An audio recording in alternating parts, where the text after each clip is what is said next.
Super computer থেকে জ্যোতিষী সবাই এবার তাদের পক্ষে।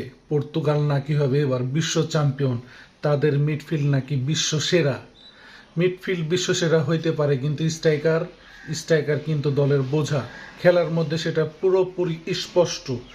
পর্তুগাল হয়তো ফুটবলটা কিছুটা ভালো খেলেছে, কিন্তু ম্যাচ বাহির করে আসার মতন কোনো ফুটবলই পর্তুগাল খেলতে পারেনি। এবং বার্নার্দো সিলভা এবং অন্যান্য খেলোয়াড়দের ট্যাকেল দেখে মনে হচ্ছে যে তারা ব্রাজিল, আর্জেন্টিনা বা জার্মানির কোনো টিমের সাথে খেলছে।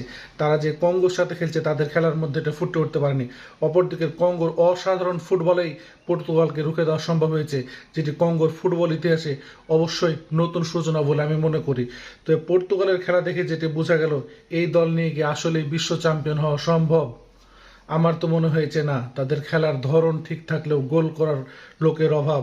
হয়তো বা রোনালদো বয়সের ভারে নেতিয়ে গেছে। আপনি কি মনে করেন? কমেন্টে জানাবেন।